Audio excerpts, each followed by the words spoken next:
Doctor Sreejith. നമ്മൾ ഇന്ന് ചർച്ച ചെയ്യാൻ പോകുന്നത് പ്രമേയ രോഗത്തെക്കുറിച്ച് നാം എല്ലാം പൊതുവെ അറിഞ്ഞിരിക്കേണ്ട ചില കാര്യങ്ങളാണ്. അതായത് എന്താണ് പ്രമേയ രോഗം, അത് ഏതൊക്കെ വിധത്തിലുണ്ട്, അതിന്റെ ലക്ഷണങ്ങൾ എന്തൊക്കെ, എങ്ങനെ കണ്ടുപിടിക്കാം, എങ്ങനെ ട്രീറ്റ് ചെയ്യാം. അപ്പൊ എന്താണ് പ്രമേയ രോഗം? ശരീരത്തിന്റെ കോശങ്ങളുടെ പ്രവർത്തനത്തിൽ അത്യന്താപേക്ഷിതമായ ഘടകമാണ് ഗ്ലൂക്കോസ്. ഈ ഗ്ലൂക്കോസിനെ ഈ കോശങ്ങൾ എത്തിച്ച് ശരിയാവണ്ണം ഉപയോഗിക്കാൻ സഹായിക്കുന്നത് നമ്മുടെ പാൻക്രിയാസിൽ നിന്നുണ്ടാകുന്ന ഇൻസുലിൻ എന്ന ഹോർമോണാണ്.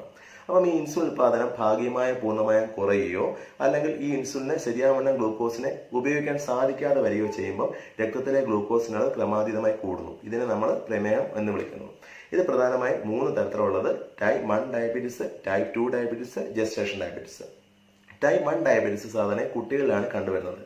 ഇവരുടെ ശരീരത്തിനുള്ള ഉണ്ടാകുന്ന ചില ആന്റിബോഡീസ് നമ്മുടെ പാൻക്രിയാസിനുള്ളിലെ ഇൻസുലിൻ ഉൽപ്പാദിപ്പിക്കപ്പെടുന്ന സെല്ലുകൾക്ക് എതിരെ പ്രവർത്തിക്കുന്നതിന്റെ ഭാഗമായിട്ട് ഇൻസുലിൻ ഉൽപ്പാദനം പൂർണ്ണമായിട്ടും കുറയുന്നു. അതുകൊണ്ട് തന്നെ രക്തത്തിലെ ഗ്ലൂക്കോസിന്റെ അളവ് ക്രമാതീതമായി കൂടുന്നു. ഇവരുടെ പ്രധാന ട്രീറ്റ്മെന്റ് ഇൻസുലിൻ ട്രീറ്റ്മെന്റ് തന്നെയാണ്. കാരണം ഇൻസുലിൻ ഉൽപ്പാദനം പൂർണ്ണമായിട്ട് ഇല്ലാത്തതുകൊണ്ടാണല്ലോ രക്തത്തിലെ ഗ്ലൂക്കോസിന്റെ അളവ് കൂടുന്നത്. അപ്പൊ നമ്മൾ ഇവരെ അടിയന്തരമായി ട്രീറ്റ് ചെയ്തില്ലെങ്കിൽ ഡയബറ്റിക് കീറ്റോസിഡോസ് പോലെയുള്ള ഗ്ലൂക്കോസ് ലെവൽ വളരെ കൂടിയിട്ടുണ്ടാകുന്ന കോംപ്ലിക്കേഷനുകൾ ഉണ്ടാകാനുള്ള സാധ്യതയുണ്ട്. അതുകൊണ്ട് അത്യാവശ്യമായിട്ട് തന്നെ അവർ ആശുപത്രിയിൽ അഡ്മിറ്റ് ചെയ്ത് ഇൻസുലിൻ ഇഞ്ചക്ഷൻ കൊടുത്ത് ഷുഗർ കൺട്രോൾ ആക്കുക, അവരെ കൃത്യമായി മോണിറ്റർ ചെയ്ത് ഇൻസുലിന്റെ അളവ് കൃത്യമായി മെയിൻറ്റെയിൻ ചെയ്യുക.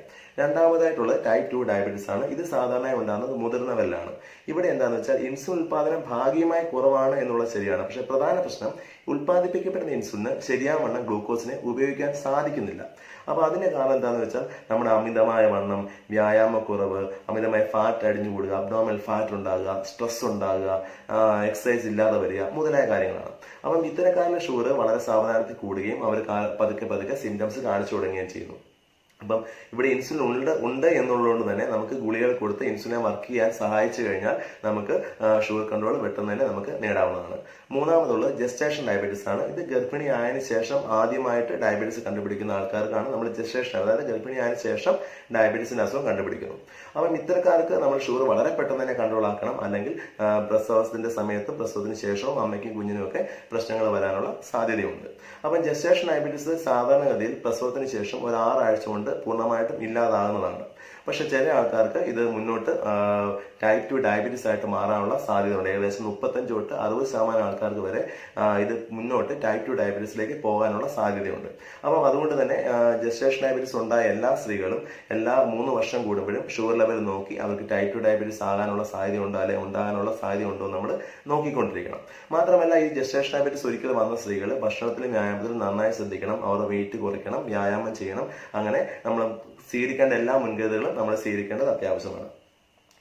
അടുത്ത നമ്മൾ സംസാരിക്കാൻ പോകുന്നത് എന്തൊക്കെയാണ് ഈ ഡയബറ്റീസിന്റെ ലക്ഷണങ്ങൾ.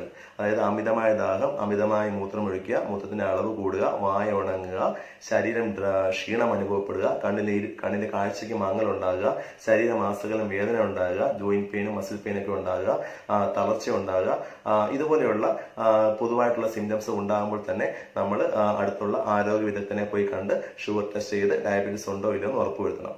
സാധാരണഗതിയിൽ ഫാസ്റ്റിംഗ് ബ്ലഡ് ഷുഗറും ഭക്ഷണത്തിന് ശേഷമുള്ള ഷുഗറും 3 മാസം HbA1c ടെസ്റ്റുമാണ് നമ്മൾ ചെയ്യുന്നത്. ഫാസ്റ്റിംഗ് നമ്മൾ ചെയ്യുന്നത് ഒരു 8 തൊട്ട് 12 മണിക്കൂർ വരെ ഭക്ഷണമൊന്നും കഴിക്കാതെ വെളുപ്പിനെ പോയി നോക്കുന്ന ടെസ്റ്റാണ് ഫാസ്റ്റിംഗ്. അപ്പൊ ഇതിന്റെ വാല്യൂ 126 മേലെയോ 126 അതിന് മേലെയോ, ഭക്ഷണത്തിന് 2 മണിക്കൂറിന് ശേഷം ചെയ്യുന്ന വാല്യൂ 200 അതിന് മേലെയോ, 3 മാസം HbA1c 6.4 മേലെയോ ആണെങ്കിൽ നമ്മൾ അവരെ പ്രമേഹ രോഗി എന്ന് വിളിക്കും. അതല്ല ഫാസ്റ്റിംഗ് 100 125 ഇടയ്ക്കും, ഭക്ഷണത്തിന് ശേഷം 140 199 ഇടയ്ക്കും, 3 മാസം HbA1c 5.7 6.4 ഇടയ്ക്കാണെങ്കിൽ നമ്മൾ അവരെ പ്രീ ഡയബറ്റിക്, അതായത് അവർക്ക് ഇപ്പോൾ ഡയബറ്റീസ് ഇല്ല, അവർക്ക് പക്ഷെ അധികം താമസിക്കാതെ ഡയബറ്റീസ് ഉണ്ടാകാനുള്ള സാധ്യതയുണ്ട്. അതുകൊണ്ട് തന്നെ ഇത്തരത്തിലുള്ള ആൾക്കാർ കൂടുതലായി ഭക്ഷണത്തിൽ വ്യായാമത്തിൽ ശ്രദ്ധിച്ച് പ്രമേഹമായി ഇത് മാറുന്നത് തടയുവാൻ അല്ലെങ്കിൽ അത് നീട്ടിക്കൊണ്ടു പോകാൻ പരമാവധി ശ്രദ്ധിക്കണം. അങ്ങനെ ചെയ്ത് കഴിഞ്ഞാൽ അവർക്ക് ഡയബറ്റീസ് ഉണ്ടാകാതെ പരമാവധി നമുക്ക് നീട്ടിക്കൊണ്ടു പോകാൻ പറ്റും, അല്ലെങ്കിൽ വരാതിരിക്കും. അപ്പം ഇതാണ് നമ്മൾ ഡയഗ്നോസ് ചെയ്യാൻ വേണ്ടി നമ്മൾ ചെയ്യുന്ന ടെസ്റ്റുകൾ. അടുത്തതായി നമുക്ക് അറിയേണ്ടത്, ഇത്തരത്തിലുള്ള നമ്മൾ പ്രമേഹം ഡയഗ്നോസ് ചെയ്ത് കഴിഞ്ഞാൽ നമ്മൾ ഉടനെ തന്നെ നമ്മുടെ കാണിക്കുന്ന അല്ലെങ്കിൽ അടുത്തുള്ള ആരോഗ്യ വിദഗ്ധനെ പോയി കണ്ട് ഇതിന്റെ ട്രീറ്റ്മെന്റിനെ കുറിച്ച് സംസാരിക്കേണ്ടതാണ്. അപ്പം പ്രമേഹ രോഗത്തിന്റെ ട്രീറ്റ്മെന്റുകൾ, അതിന്റെ കോംപ്ലിക്കേഷൻസ്, അതിന്റെ ഇൻസുലിൻ തെറാപ്പി മുതലായ കാര്യങ്ങളെ കുറിച്ച് നമുക്ക് അടുത്ത വീഡിയോയിൽ ഡീറ്റെയിൽ ആയിട്ട് സംസാരിക്കാം. എല്ലാവർക്കും നന്ദി.